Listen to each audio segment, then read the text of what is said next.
I'm Shaun Haney, and this is RealAg on the Weekend.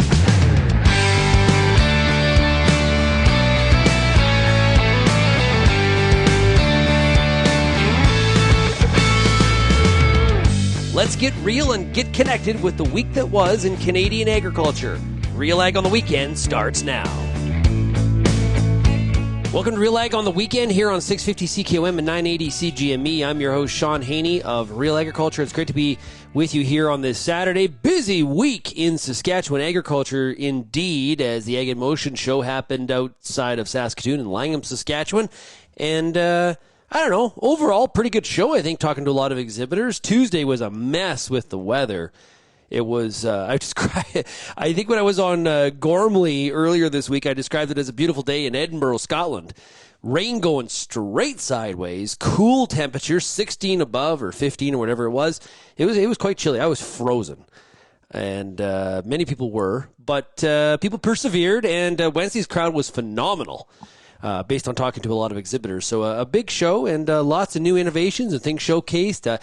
I had a great time with Tom Wolfe. Yeah, so we had Tom Wolfe and I at the event tent. Had a great discussion about innovation in the sprayer industry. We talked about artificial intelligence. We talked about autonomy. We talked about nozzle technology, smart spray, just a whole bunch of stuff like that. It was great. Had a great audience there, some fabulous questions. Big thanks to Affinity Credit Union and Gap, as well as AgWest Bio for hosting that event. It was really a lot of fun, and connected with a lot of you that listen to RealAg on the Weekend here on Ralco, and also met a lot of new audience members, people that have been listening to us a lot on RealAg Radio. Make sure you check out that podcast, as well as fans of RealAgriculture.com. So it was really a great week, indeed. Now, today on the show, we're going to hear from Blaine Woycheshin from Invigor Hybrid Canola. He's going to talk about some of the things they have going on. I talked to him at the farm show. We're also going to hear from CLAAS today. They had some tractor rollouts, which I thought was pretty cool, how they had kind of a global rollout of some, some pretty cool technology when it comes to tractors. We're going to hear about their Arion series, and I've got some further follow-up on some of the things that I observed at the farm show here this week as well. If you have any feedback on today's program, you can send me an email, shaney@realagriculture.com. You can also find us across all the different social media platforms. YouTube is on Real Agriculture is on Threads, YouTube, Twitter, Facebook, Instagram, as well as TikTok. Or you can call that RealAg feedback line. It is 855-776-6147. Yeah, Tom Wolfe and I had a great time. And you think about the possibilities of smart spray. And I saw that AgriFac sprayer, and you could see the cameras on it. It's almost like a red light camera across the boom of the sprayer.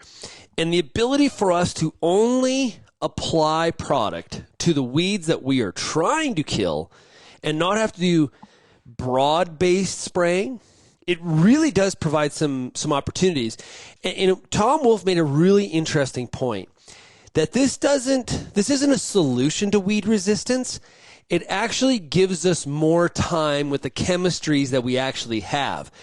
And I can really remember being in actually Frankfurt, Germany, at Bayer's Herbicide Research Center. They had a name for it. I can't remember the exact name, but they were doing herbicide research there. And one of the things they talked about there is that this allowed them, like smart spray, would allow them to maybe look at some past products that couldn't get to market because the concentrates weren't right. We're going to be able to use, I guess to put it another way, we're going to be able to use more expensive concoctions to take care of the weeds that are giving us challenges, and be able to do that because we're not going to be spraying them across the whole crop. That's kind of the idea at 50,000 feet. So very, very interesting, very cool. There's some really good questions. Farm labor plays a role in this for sure, but also economics. And it's I find this whole thing quite fascinating. Tom Wolfe from Sprayers 101, Tom mentioned that you think about the computing power that is needed inside that sprayer as it's rolling through the field at a relatively high speed, especially if you compare it to planting or to combining. Making those kinds of decisions, it is quite phenomenal. It's definitely a little bit different than what we require in a combine or a planter, just based on the speed. The speed alone is a factor in that. Okay, let's take a break. When we come back, we're going to hear from Blaine Woycheshin of Invigor right after this. You're listening to 980 CGME and 650 CKOM.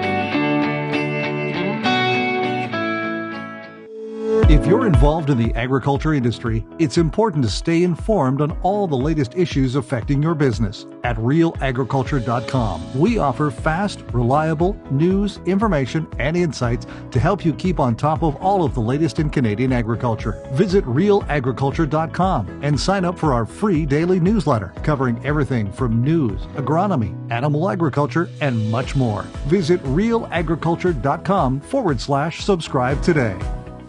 Hi, I'm Lindsay Smith of RealAgriculture.com. Join me Monday nights at 8 p.m. Eastern for The Agronomists, Canada's only live, interactive, agronomy-based show. Each week, we answer your most pressing questions with a rotating panel of agronomists, researchers, and extension staff from across Canada. Join me Monday nights, 8 p.m. Eastern on YouTube, Facebook, Twitter, or LinkedIn, or head to realagriculture.com/live at 8 p.m. Eastern.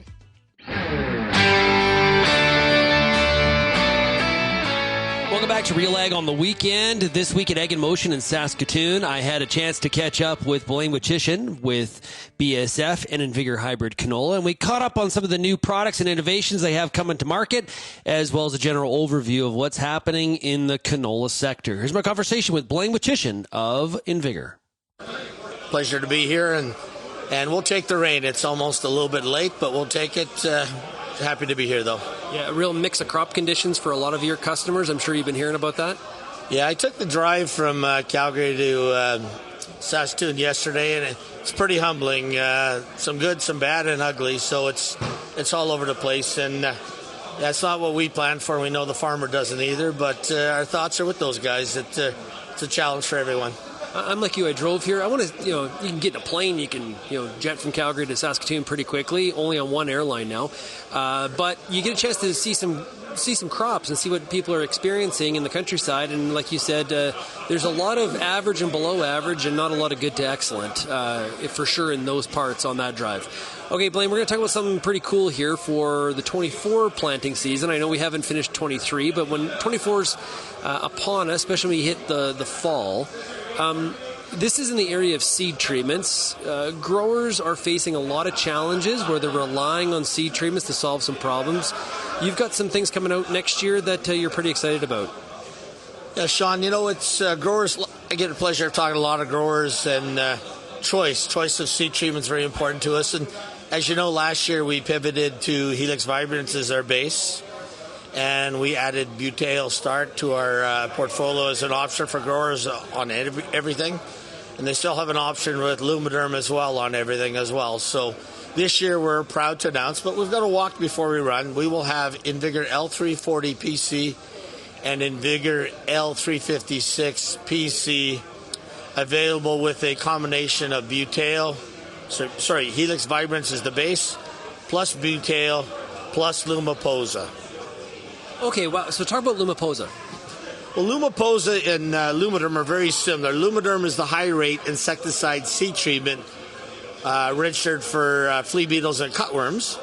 Lumiposa is the low-rate insecticide seed treatment registered for cutworms only. So you'll see the three-way mix with the Helix Vibrance base flea beetle.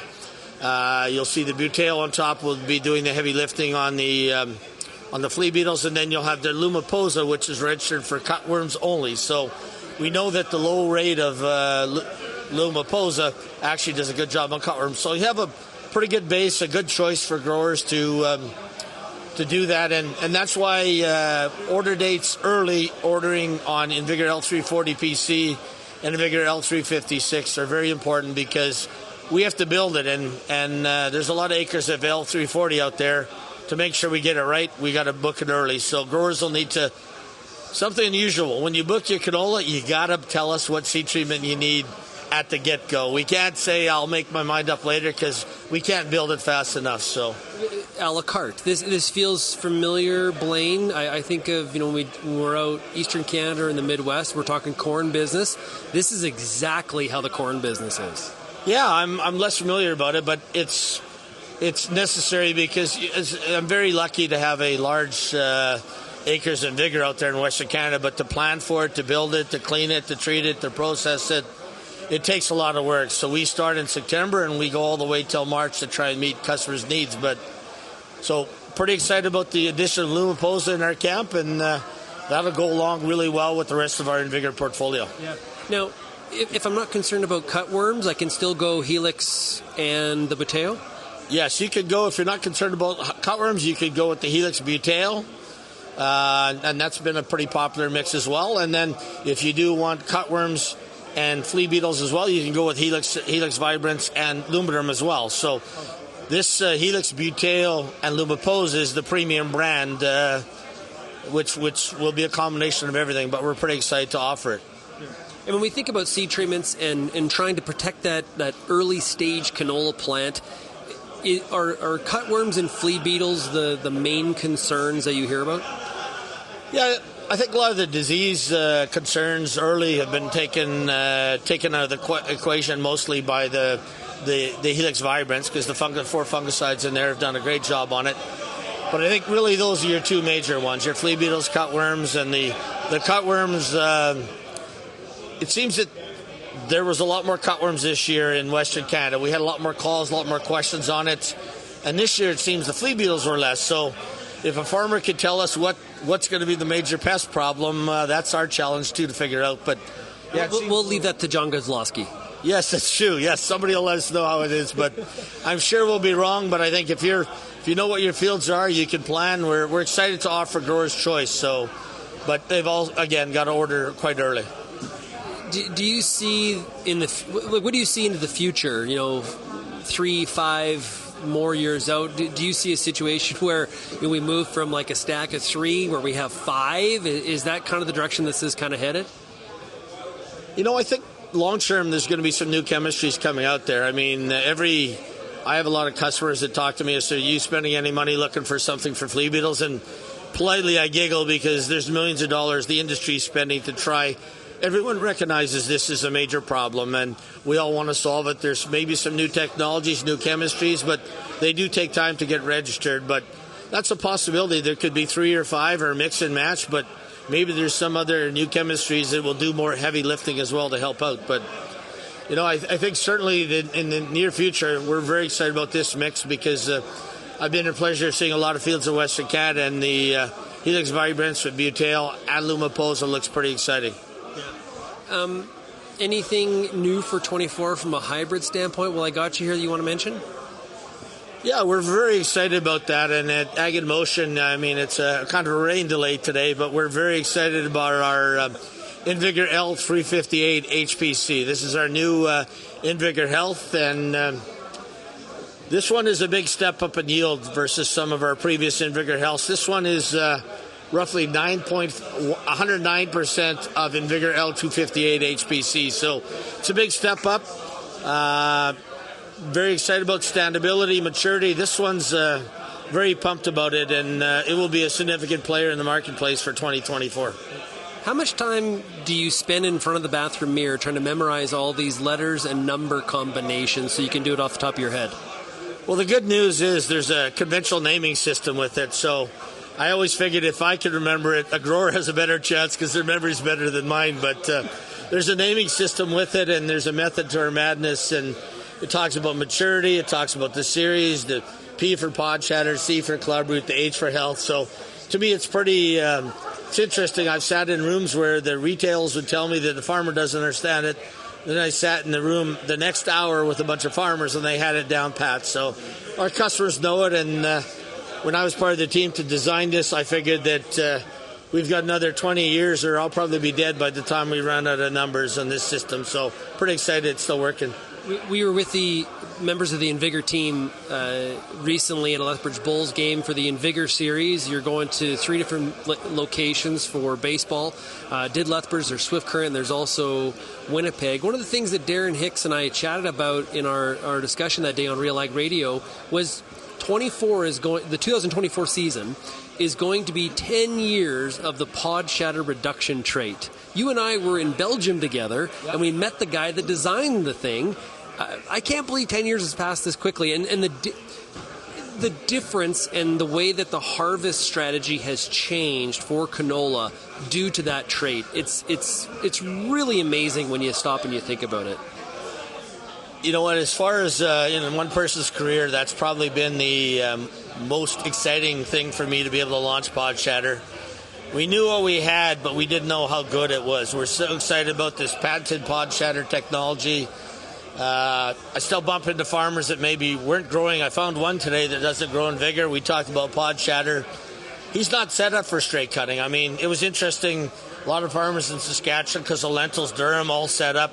So this technology, the growers actually embraced the technology quicker than we could get it on the marketplace. Because I remember the first few years that when we used to go to the seed meetings, we would talk about how many million acres we wanted a pod shatter, and there were we had to answer to a lot of people to convince them that we wanted that much.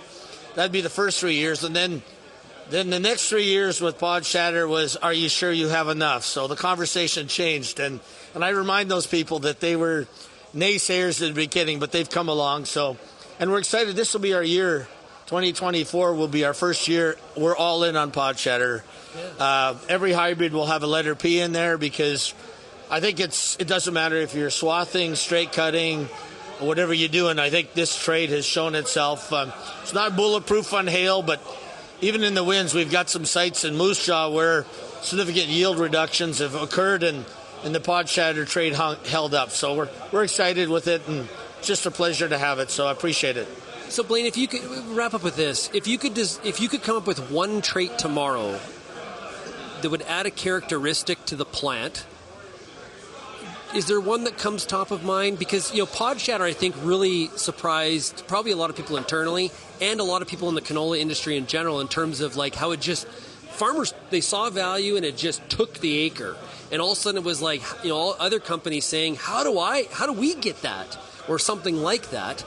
Is there another trait that's top of mind that if you wish you could develop tomorrow, you would sell it in buckets in the fall?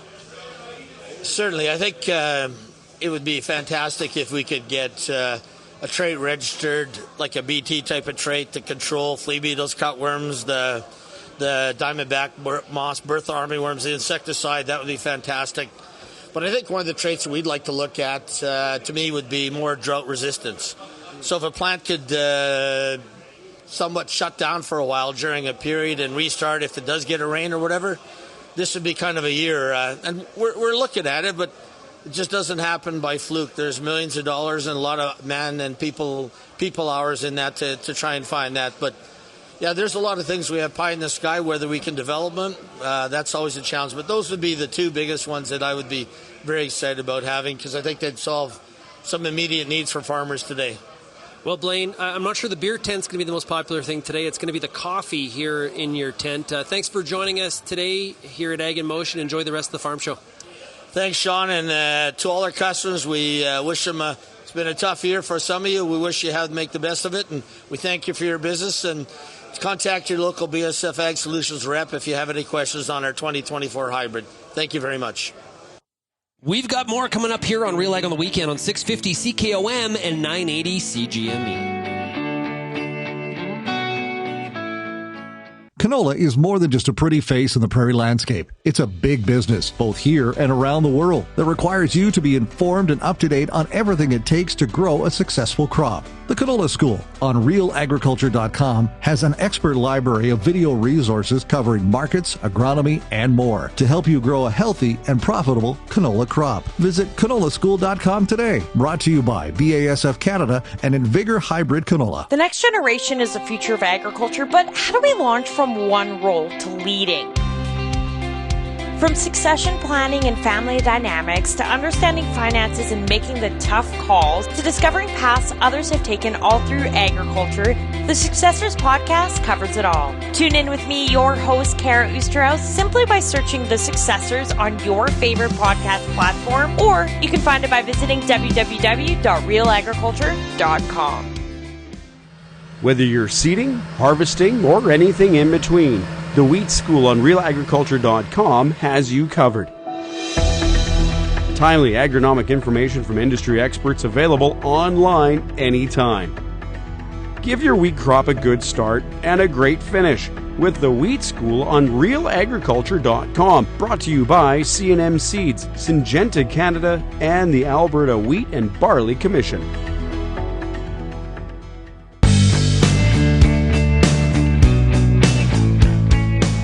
Back to RealAg on the weekend. You know, this week, actually the first place I stopped was the CLAAS booth when I was at Ag in Motion this week, and I had a chance to catch up with Frans Reijmers.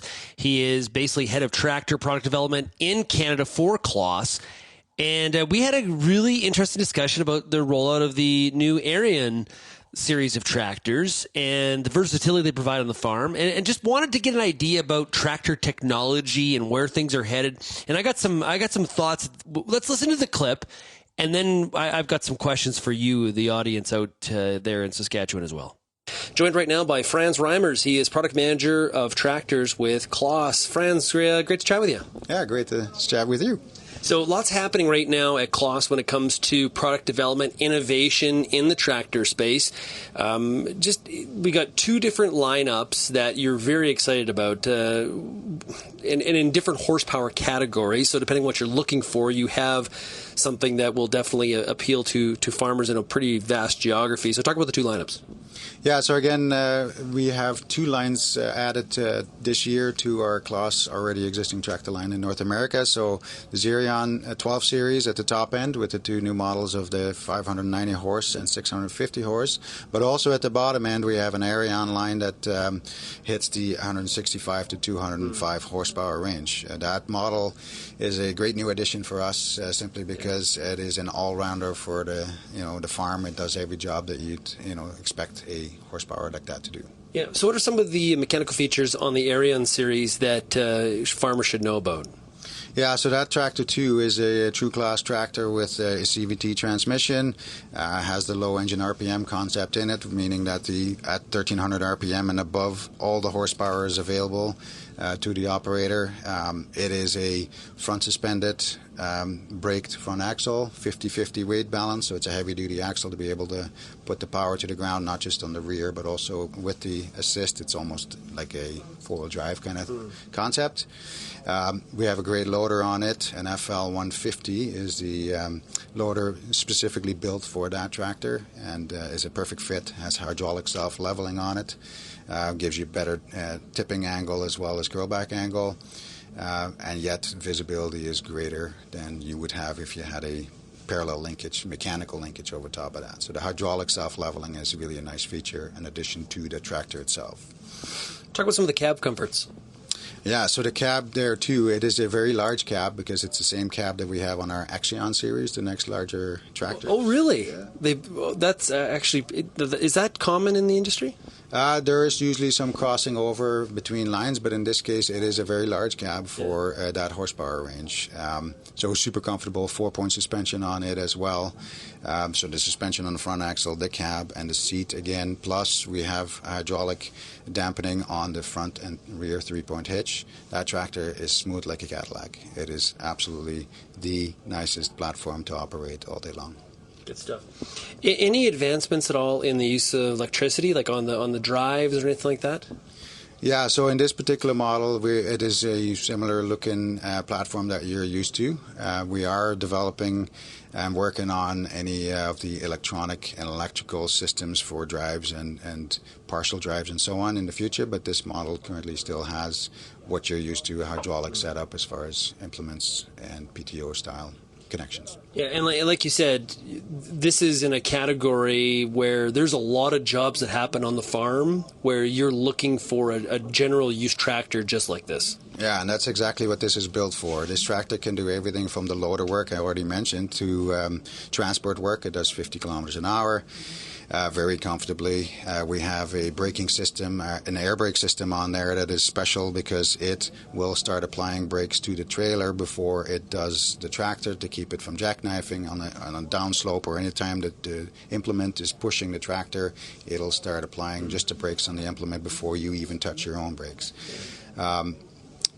Is it difficult to design a tractor? Like, think about a combine for a second, or even a four-wheel drive track, like a big, 600 horsepower four-wheel drive. You have a really good idea on what the use is. Like, it's very it's very predictable.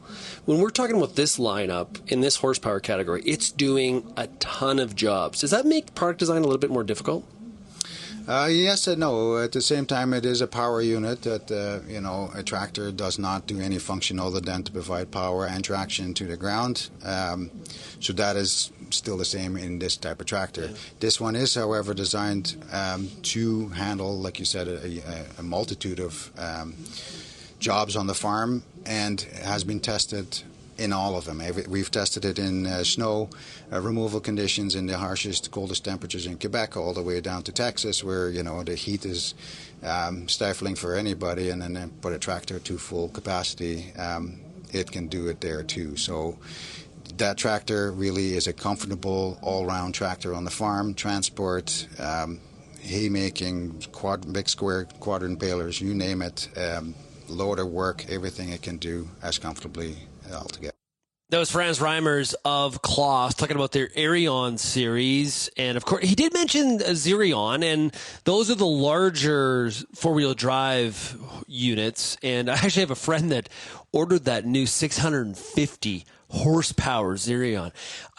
Question for you is, and this, in relation to that, is like, I remember when 500 horse was like, that was 485, 495 was kind of the top. Then we went to 525. Now we're at 650. And I had a couple people tell me that was the highest in the market right now. But you may tell me different, and feel free to do so. But I guess the question is, where's the top? Because this is all happening at a time where there is this thought that with autonomy and self-driving units, and as artificial intelligence, I'm dropping all the keywords here for you, but as that expands and that becomes more practical and real, we'll go to smaller units, right? So because they're easier to maneuver, less compaction, things like that. So the question is, I should have got into it, Frans, but the question is, how much development continues to happen in this area for these larger four-wheel drives? Like, or is there room for everybody to play in the sandbox? And to be honest, I kind of, at least in the early term, I think that's more probably the reality is that we'll see both. Like, it's not going to be, we criticize this move to EVs a lot based on the fact we're like, nope, gas-powered stops and EVs begin, and there's going to be this quick transition. The reality is it's going to be a slow transition for a lot of reasons.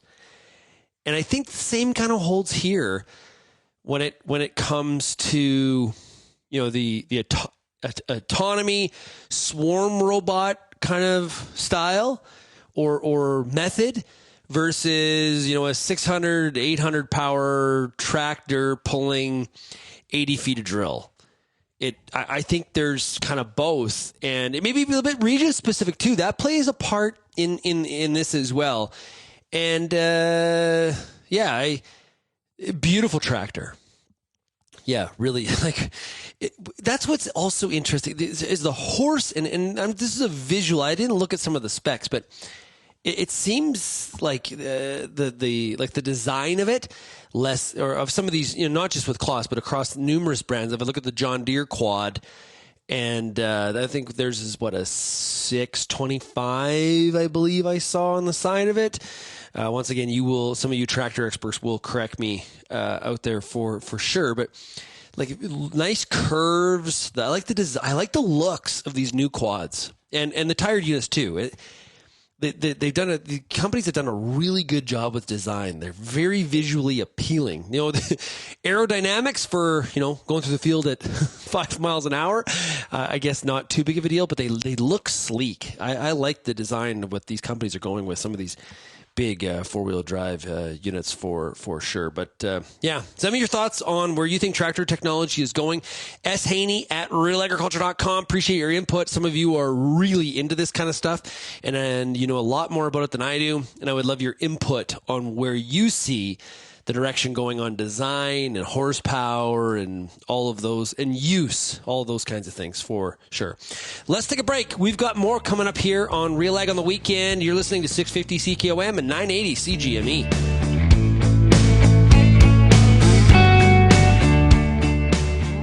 Hi, I'm Bernard Tobin, host of the Soybean School on RealAgriculture.com. Throughout the year, on the Soybean School, we'll bring you timely agronomic video content from planting to harvest, from the latest agronomic research to the latest in production technology. Check out our massive video library on YouTube, RealAgriculture.com, or download the audio podcast versions wherever you get your podcasts.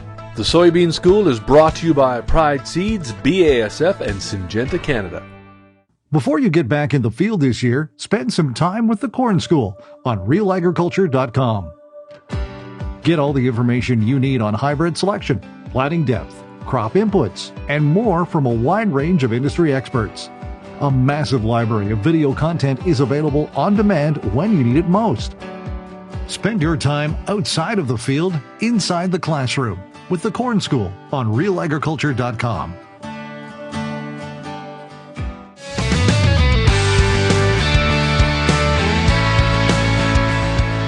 Welcome back to Real Ag on the Weekend. Great to be with you. Hope you're having yourself a great one. Temperature turned up. Dial is up on the thermostat outside. There is no doubt about that. We are touching temperatures around 100 Fahrenheit, whatever that is, 34, 35 degrees Celsius. So, yeah, it's now officially the dog days of summer. And unfortunately, the dog's drying up. It's... Yeah, I don't want to overstate, and I hate, this is one of the things I hate about social media. We either show the best or we show the worst. And the reality is when it comes to crop conditions, there's a whole bunch in between. And I tweeted a picture earlier this week as I was driving to Saskatoon, and I took that Burstall Highway, which we're calling that a highway. I understand there is asphalt. That road is brutal. Yeah, Google does like this adjustment for traffic and saying, you should go this alternative route because there's bad traffic. They should incorporate the quality of the road. That is not, I had to pass a semi in my Jeep and I almost bucked myself into the ditch hitting some of the washboard and pot. Yeah, that road not good. Anyway, crop conditions not either. And Mother Nature did not provide rain in that area as you go from Burstall to Leader, kind of to Kindersley is kind of the area that was really not good. And the grasshoppers it was grasshopper delight. And I heard a story from, I heard stories from numerous people that came up to me during the show and talked about how they couldn't keep up to the grasshoppers, just could not keep up. So really, really not good in those parts. And, it's funny though, as you're driving, there's a lot of things that work here. And it's like 2 mile block to 2 mile block. There can be a lot of variability when we have just not had those 20, 50 mile wide showers or storms come through. Those 3-day rains. That has not happened. It's been showers, right? And winners and losers inside the same field, even, if you want to put it that way. And the other point is, and I've said this before, is that you got to get into the field too, because on some of these crops, you're like, oh, it doesn't look bad from the highway. And you get into it and you're like, no, not quite as good as maybe I first thought. And, there's the crop condition and trying to predict a yield and a production number on something like canola. That was a big topic this week, talking to farmers, is like, what do you think the yield's going to be and where do you think everything's going to kind of shake out? I've been describing it as we're definitely, I think, across Western Canada, better than 21. Saskatchewan's better than 21. Okay. But we're not at 22. I don't think we hit those production numbers. But are we closer to 21 or 20? I would say we're closer to 22. But I think even though Saskatchewan's quite variable, I think a big part of the Western Canadian production number is how low will Alberta be? Because overall, I think the situation's across Alberta's in worse shape for the most part. But trying to come up with a canola number, this is one of those where here's the canola number. And then there's adjustments going forward through the winter on kind of the carryout and things like that. I think we're going to see quite a bit of that because there's so much variability. Like it's actually, if it was all good, it's easy to predict. And if it's all bad, it's easy to predict. But when you have this kind of variability, I think it does create a lot of questions. And the other piece of that is the quality of the pasture conditions. Definitely they're sliding. We're on the slide lower when it comes to that, and that's a concern because we don't have a lot of moisture reserve there to fall back on. So, we need to get through harvest. The perfect situation here, and there are some areas where if it rained now, big help during grain fill. Okay, so we can't give up on the year. There's that. But as we get into harvest here, as it's beginning in some parts because of how dry it's been, we'll get through harvest, which relatively be earlier than probably want. We're going to need some fall moisture. We're going to want some fall moisture to give ourselves a fighting chance when it comes to the 24 crop, because it's not the greatest, and it's creating a lot of concern, and it's trying to sort out what to do with some of the marketing, because there's a lot of crops still, people have not done a lot of pricing, and part of that has to do with they look out the window and they don't see a lot of crop, and so they're not going to fall into the 21 trap of what happened when it came to some of those grain contract and those penalties. And so, you look at since late May, we've looked. If you look at the November contract on canola, we put $220 a ton on that sucker, right? Like you look at corn, December corn, it's gone up, it's gone down, and now it's gone back up again. Canola's just kind of been this elevator north, real contrarian play. I got a great interview with John Dreger from Left Field Commodity Research about the contrarian play of canola. Check that out from last week, because I think it still sits here today as, what do you do? And it's a challenge. It's definitely a challenge here. Now, here's the other tip I have for you. Heard numerous farmers talking about they are buying fertilizer for 24 now. Now, maybe not all of it, but I heard about people talking about anhydrous. I heard people buying nitrogen, urea. So that's something to keep your eye out. I never heard prices, but I did have numerous farmers say to me, and just independent, like not one conversation, independent conversation, say, I bought some anhydrous this week. So don't lose sight of that. And you can get distracted through the growing season because you look out your window, you see a good crop, bad crop, you're in the moment and trying to deal with this year's problems and variables that are being thrown at you. But you can't forget about 24. That's managing the business, and multiple years cross over each other. Some of you are still trying to sell your 22 crop, which is a whole nother, that's different than selling new crop. Dealing with your old crop, and maybe there's an opportunity to use some of this market volatility that's been going on right now with the Black Sea region and this Russia-Ukraine grain, this deal that Russia's pulled out of, and now they're going to do their own deal with Turkey. If the markets did some profit taking on Friday, you may want to look at some of those bounces, an opportunity to move some of that 22 crop, or at least a portion of it. These are all things you got to pay attention to. If you have any feedback, we'd love to hear from you. Send me an email, shaney@realagriculture.com, or call the RealAg feedback line, 855-776-61 24/7. Have yourselves a great weekend. That's it for me, Shaun Haney, host of Real Ag on the Weekend here on 650 CKOM and 980 CGME.